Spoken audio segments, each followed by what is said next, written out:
Hey guys, what's up? My name is Sean Winnie. Today, tara pag-usapan natin itong budget deliberation ng PCSO. We're in the corner ni Congressman Paulo Marcoleta, ang PCO secretary na si Mr. Dave. Panoorin natin guys.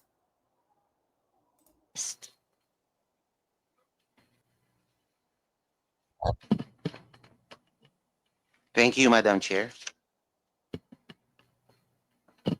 Mr. Secretary, looking at the budget of the PCO proper, the fluctuations are rather large. From 493 million in 2023, it reached nearly 90% to 933 million in 2024, only to be cut to 695 million in 2025. And now, the PCO is requesting a 954 million budget for 2026. This rather yo-yo or fluctuating budgeting makes it impossible to track long-term strategies. Could you kindly explain to us what new urgent mandate justified the nearly doubling of your budget in a single year? Thank you, Your Honor, Madam Chair, and thank you for this opportunity to explain what you have described, Your Honor, as the yo-yo budget. I was informed that the budget in 2024 was significantly reduced because of the low utilization rate in 2024. Unfortunately, the budget went down after that, but based on the 2025 budget, what we are proposing right now for 2026 is really more aligned to the 2024 level and consistent with the programs that we have initiated in 2024. Plus, not to mention the fact that we are looking at a very important year for this administration next year. We are about to host the ASEAN next year, and this will require a lot of communications support from our agency and our attached agencies, and just restoring it to about the level of 2024 will enable us to cope with the responsibilities and the tasks ahead of us in 2026. Just a follow-up question. The bulk of the increase was in PCO's maintenance and other operating expenses, which grew to 689 million. Meanwhile, PCO's 2026 performance targets for 2026, such as disseminating 3,350 new news releases, are identical to PCO's 2024 targets, despite requesting an even higher operations budget. How can PCO justify a higher budget when PCO's own targets remain stagnant? Is the PCO simply asking for more money to do the same amount of work? Thank you, Your Honor. Alam niyo guys, na itong tanong niya, no? I almost watched the portion of Congressman Paulo Marcoleta, Paulo din, no? Parang si Congressman Paulo Duterte. Dito guys, no? Hinuhuli niya na si Secretary Dave Gomez, no? Tinitingnan niya kung yung mga sinasabi niya, okay, mag-a-align doon sa kanilang budget proposal. Okay? Kaya kung papansinin niyo yung mga line of questioning niya, was it really to curiously ask the question and find answers coming from Secretary Dave Gomez? Or, gaya ni Senator Amy Marcos, nagtatanong siya dahil alam niya na yung sagot. Diba? Let's continue. Again, thank you for allowing us to clarify that point. We are already we've made representations already with the DBM to revise this target to accurately reflect the levels as stated in the MOE. So we are now in the process of revising those targets, increasing those targets, and coming to an agreement with the DBM on this one. Thank you for that answer. My last question. Nakalagay po sa mandato ng PCO na ang Presidential Communications Office ang magsisilbing primary communications arm ng gobyerno. At isa sa mga pangunahing trabaho ninyo ay ilathala ang mga magagandang achievements ng ating pamahalaan. While looking at your Facebook account, wala akong masyadong makita na notable achievements sa Paano kami paano pa anong klaseng notable achievements kung Paulo ang hahanapin mo dyan? Eh, yung notable achievements nga niya, number 1, notable achievements niya na sinabi niya nung last SONA na merong 5,500. No? 5,500 na flood control. The following SONA, sinabi niyang palpak. Next one. Yung pagtatalaga niya o paglalagay niya kay General Nicolas Torre III, no, as PNP chief. So very recent lang. 'Di ba? Sinipa niya, no? Sinibak nila, tinanggal, ni-relieve. Use terms whatever you see fit. But then again, ni-relieve siya sa hindi nating alam na kadahilanan, which is very unfair naman din, no? Kay Nicolas Torre. Okay? Dapat alam niya kung bakit siya tinatanggal. Yung speculations na baka dahil lang dun sa hindi niya pagsunod ng administrative order coming from NAPOLCOM or yung ginagawa niya entertaining ang galawan ng mga PNP. Okay? So, isa na dyan yung nagbabiral na video ngayon na dumating si General Torre na may mahaba di umanong entourage at tawag dito, pagdating niya doon, nakasaya siya sa isang Land Cruiser na may blinker. Di ba? Ayon nga kay Attorney Rowena Guanzon, ang mga PNP chief ay hindi entitled sa mga ganyang klaseng sasakyan. Not unless meron mga pagbabago sa mga batas na yon, but ito ay nanggagaling na rin mismo sa isang abogado na sabihin na lang natin dekalibre. Diba? So, ang tanong dyan ano yung notable na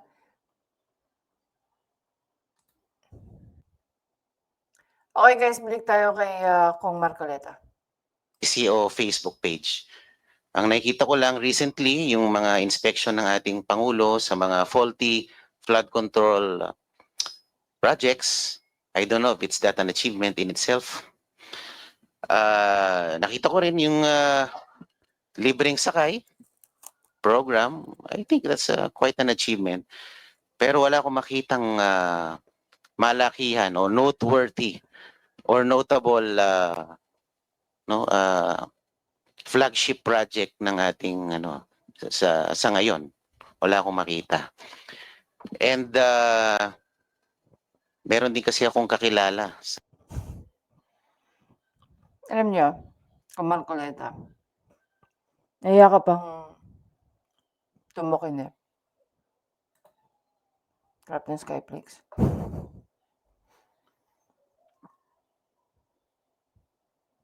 Masyadong busy ang PCO,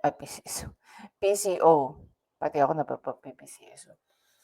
Masyadong busy ang PCO sa pag-atake sa mga Duterte, sa pagpapalaganap ng propaganda. Diba?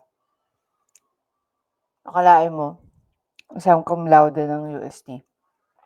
Napakahusay na propagandista. Yeah, I cannot deny that. And I applaud her, Attorney Claire Castro for being a very, very good propagandista. Diba? Tinalo niya pa yung mga nakilala kong propagandista. She's really good at that. Hindi lang natin alam kung kasama siya dun sa mga paid vloggers na sinasabi nito ni Kong Marcoleta. Tuloy natin. PCSO eh. Di naman ganun kakilala pero nakakapagkwento rin siya. Sabi niya, we hire reactors.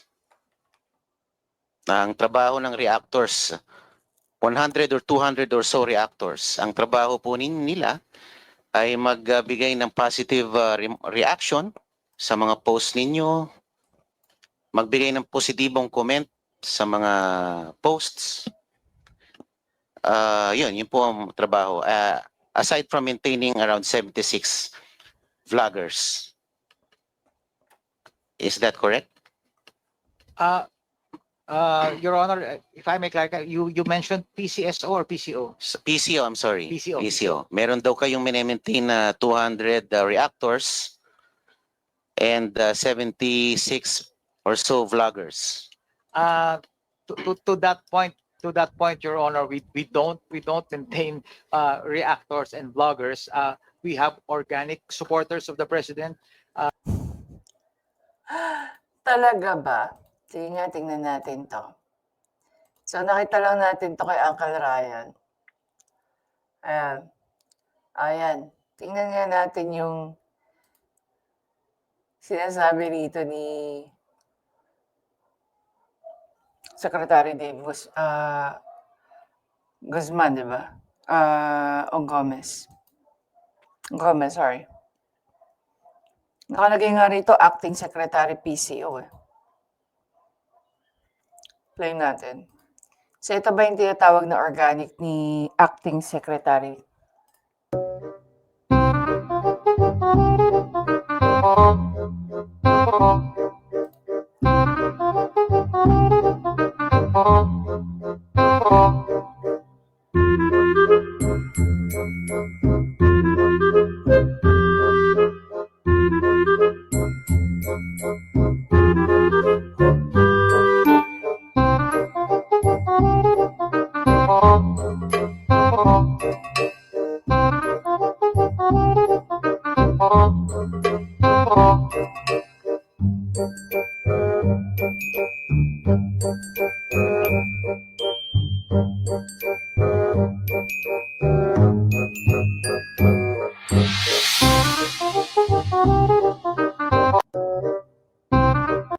This is about 49 seconds na video.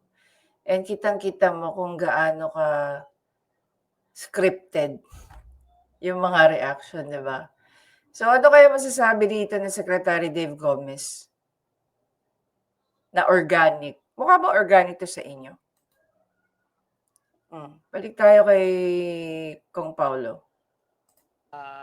Who comments on our post, but we don't retain any of those bloggers or reactors, as you may put it. Those are organic, real people commenting on our. You know, it's funny, no? Kasi sa totoo lang, sa kasing buhay ko yan, si Attorney Dibayan at saka si Apoluna, no? Nakwento ko na to sa inyo, paulit-ulit na tayo. It's just that ito very timely. Hindi ko na, dun sa mga nakapanood na at nabanggit ko yung pangalan, then very good, good for you. Pero ngayon, hindi ko na ibabagsak yung pangalan niya. So, there's this one guy na nakasama namin, nakasabay namin, dahil kinasuhan din siya ng cyber libel ng isa ring dating opisyal ng Duterte administration. So, itong vlogger na to, he made mention names of people who are being paid under the PCO. Diba? Ako kasi, I'm not in the right position to name names. Nakakalungkot pa yung isang binanggit niya kakilala ko.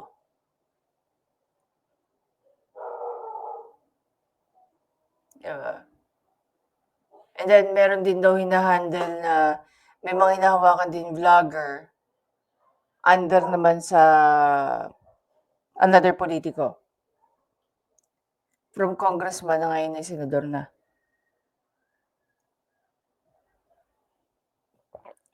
So, your guess is good as mine. Ganun na lang. I'm not gonna name names dahil wala akong concrete na evidence. Okay? Kumbaga, nasi-share ko lang sa inyo yung nakakarating sa akin. It's in hearsay for now. Pero, again, nanggagaling na rin naman dito, nabanggit na.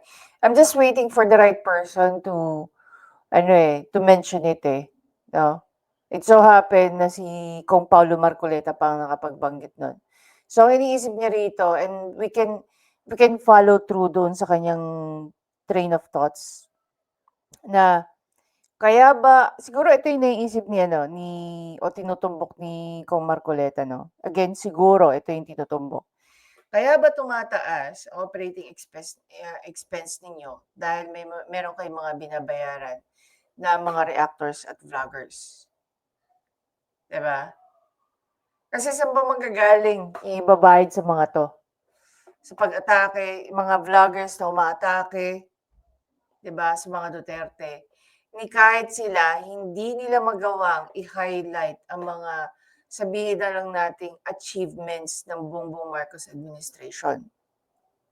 Basta ang trabaho lang nila is atakihin ng mga Duterte at hindi pagmalaki ang mga nagiging achievements ni Bongbong Marcos. Unfortunately, another problem is, ano ba ang mga notable achievements ni Bongbong Marcos? Gaya nga ni sinabi rito ni Kong Marcoleta, wala din naman siyang napapansin o nakikita mismo sa page ng PCO Facebook page. Diba? In-explain pa dito ni Kong Marcoleta na ang mandato ng PCO inform ang public ng mga notable achievements ng administrasyon. Hindi yung maging propagandista ka, hindi yung mag-spread ka ng fake news, hindi yung mag-hire ka ng mga vloggers, ng mga reactors, at babayaran mo gamit ang pera ng taong bayan.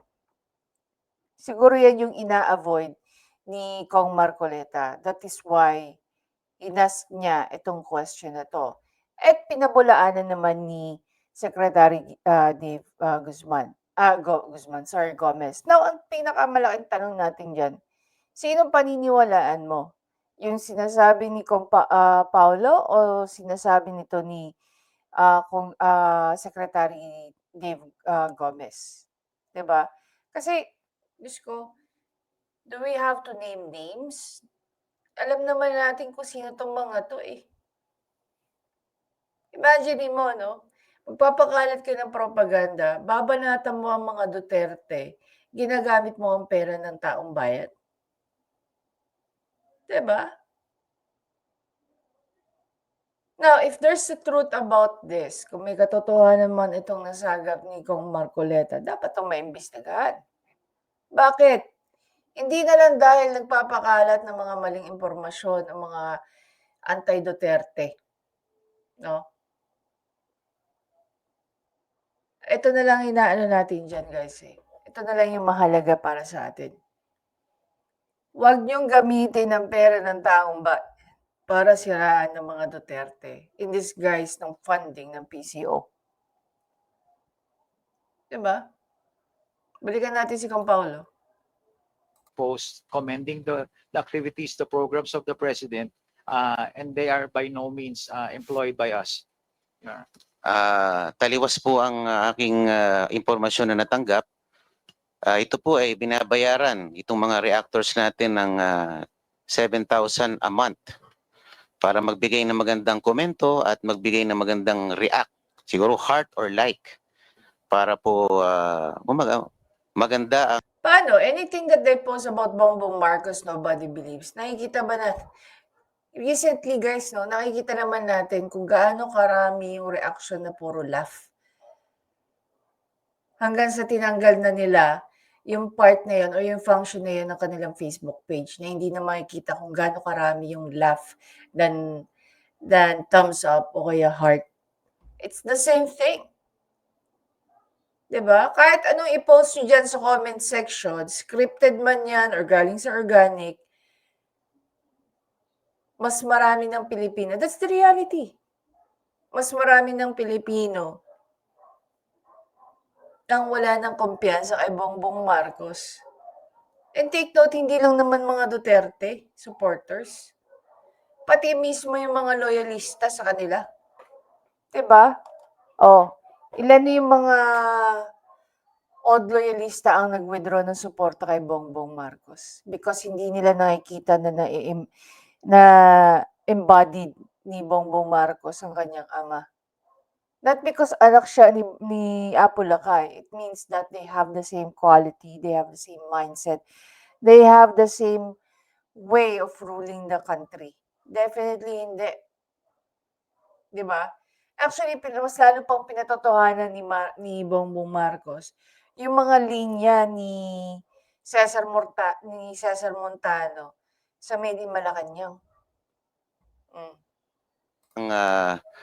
Ang traction ng ating mga posts. Kung sa tingin niyo po, Mr. Secretary, ito po ay organic, bakit po natin sila kailangan bayaran?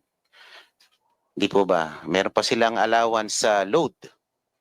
Bukod po sa kanilang sweldo. Opo, with all due respect, Your Honor, hindi po namin sila binabayaran and we can check that in the line item po of our budget.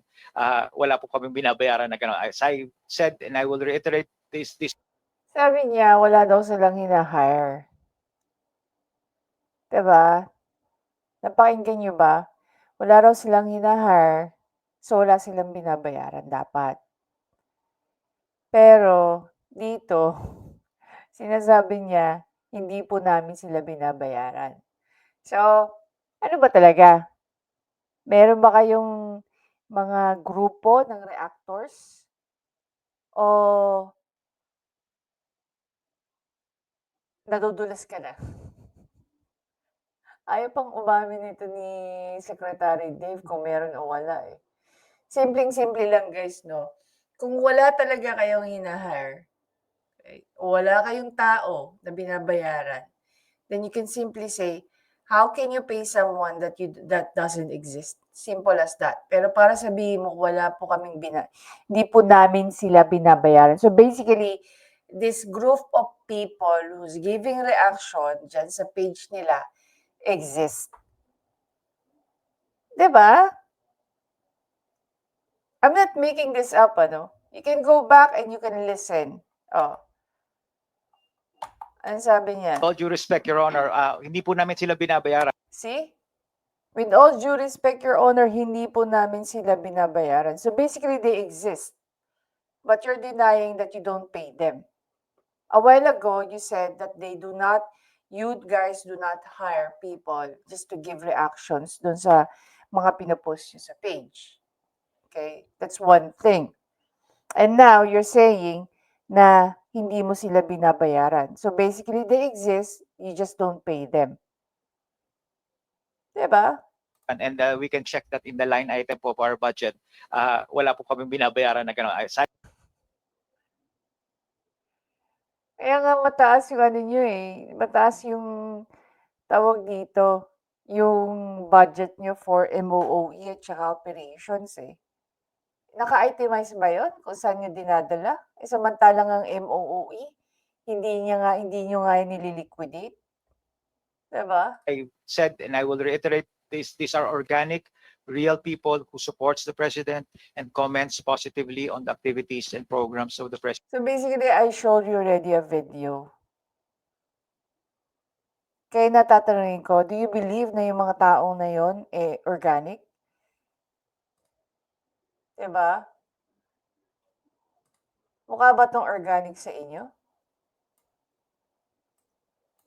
Lahat ng reaction may heart sa dulo, parang tanga.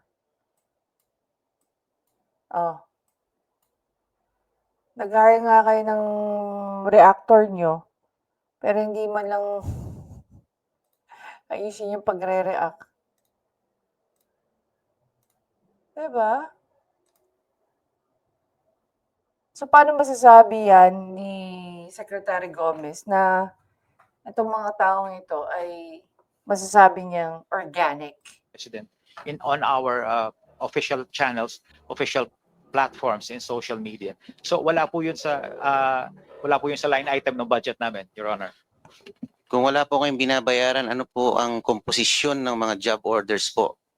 at COSs na binabayaran nyo that comprises most of the personnel services? Yes, Your Honor. For the JOs and the COS, their roles and responsibilities are clearly defined in the contracts that they signed, and we will be more than honored to furnish the committee with the JOs and the COS contracts if required, Your Honor. Mhm. Ma'am, how much time am I given left?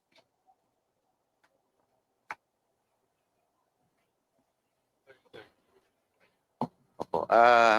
Ito na lang po, as a way forward, Madam Chairperson, Mr. Secretary, may I kindly ask for the committee to direct the PCO in submitting to the Secretariat and my office within 5 working days the following documents: traveling expenses, a list of all foreign and local trips, their purpose, duration, cost, and the personnel who traveled; professional services, the names of all consultants, their terms of reference, their fees, and their specific outputs of deliverables; advertising expenses, a list of all placements, boostings, the media outlets paid, and the cost of each campaign; and representation expenses, a detailed accounting on how the 41 million for 2024 was spent. Mr. Secretary, considering the similarity, just a manifestation, quick manifestation, other than the requirement that I gave them. Before we move to the manifestation, just wanted to check in, Secretary Gomez, would you be comfortable providing those information within 5 working days as requested by Representative Marcoleta? We will comply, Your Honor. Makakaasaw po kayo. Opo. Ito naman po ay tanong, ano ko lang naman, pakiwari ko lang. Hindi po ba mas madaling depensahan ng administrasyon kung ito ay maraming mga notable achievements? Mas madali siyang depensahan kaysa depensahan yung mga or labanan yung mga kritiko ng gobyerno. Dito sa manifestation na to, sapol na sapol si Auntie Claire. Pakinggan natin. Kasi ang nakikita ko po, parang din, siguro, napansin ko rin kasi si Yusek Claire Castro, pag siya po yung nagsasalita, lagi siyang on the defensive tone. Sa akin, rather than showcasing the landmark achievements of this administration, the PCO is reduced to just defending the administration from the harsh critics. Hindi po ba mas magandang kung gagawa tayo ng maganda para sa ating bansa? Tulad ng sinabi nyo, Secretary Dave, mas magiging organic ang mga taong dedepensa sa ating Pangulo at sa ating pamahalaan kung gagalingan natin ang ating pagganap ng ating tungkulin sa ating gobyerno. So, sana naman po bukas o mamaya wala akong matanggap na PCO-sponsored attack. Dahil inaasahan ko na to. Kaya lang, mag-iingat lang po ang mga kinaukulan dahil baka kayo ay liable din sa cyber libel. So pag-aralan nyo rin po. Yun lamang po. Sana mag-focus po kayo sa paglalahad ng mga... Grabe no, yung sinabi ni Kong Paolo. PCO-sponsored attack. Wow. Malakas na sampal to no, sa katotohanan kay Auntie Claire cum laude. notable achievements ng ating administrasyon rather than resulting to or resorting to attacks from our critics.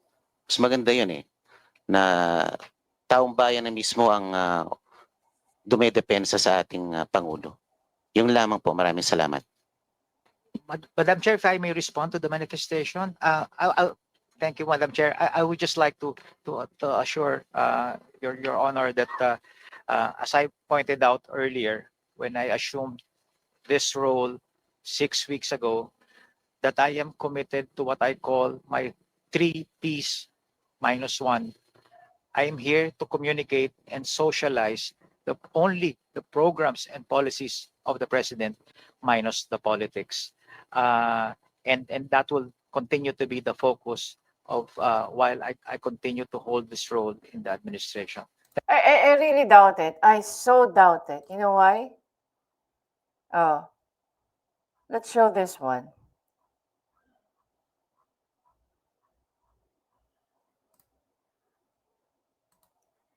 This is very recent. 27. Today. Ang sabi dito ni Claire Castro, bakit naman sila masasabing mauuwi sa mga Duterte? May kinalaman ba ang mga Duterte sa mga namalyang flood control projects? Kung meron po, malamang makakasuhan sila. So, still, simulan dumating itong si Secretary Dave Gomez, wala naman nagbago sa tabas ng dila nito ni Auntie Claire. And it's okay, honestly. Everybody's getting used to it. The more that she talks, the more na bumabagsak ang administrasyon at tiwala ng taong bayan kay Bongbong Marcos. So, whatever it is that she's doing right now, she can continue doing that. Wala namang pipigil sa kanya. We're not gonna stop her from doing that. Diba? Yung pagiging ano niya, yung way of communicating niya is gutter politics. She can continue doing that. Propaganda niya, pagsisinungaling niya, pagtitwist niya, yung mga pasaring niya at ang paggamit niya ng pangalan Duterte pa ulit-ulit sa ilan yung mga press briefing or sa mga vlogs niya. Diba?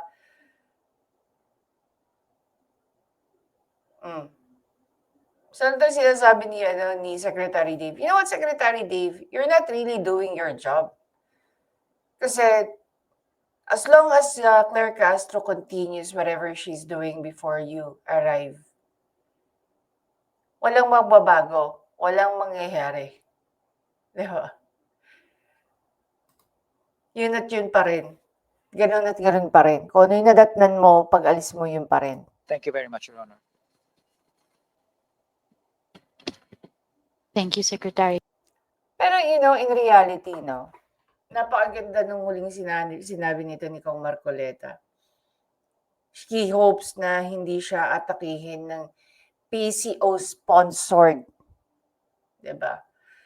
And he reminded them that if someone's going to do that from PCO, definitely might face some legal consequences. So, yung tapang nito ni Kong Paulo Marcoleta, talagang na-inherit niya sa tatay niya. Bravo, diba? Bravo, bravo, bravo. The way din syempre nagpe-perform si Senator Marcoleta, Rodante Marcoleta sa Senate under the Blue Ribbon. Talaga naman wala ka rin naman talagang Yun yung bagay na ipinanalo mo na hindi ka nalugi. Diba? You can see more of Marcoleta in the coming baka maka 3 term pa yan si Senator Marcoleta for doing his job. Kasi really nagugustuhan ng taong bayan ang kanyang performance sa Senado. Same goes here with Congressman Paulo Marcoleta. Diba? Alam mo, this is just a reality na somebody needs to speak up. Kailangan lang nila merong balls to say whatever they need to say, not want, but need to say about the performance of the PCO.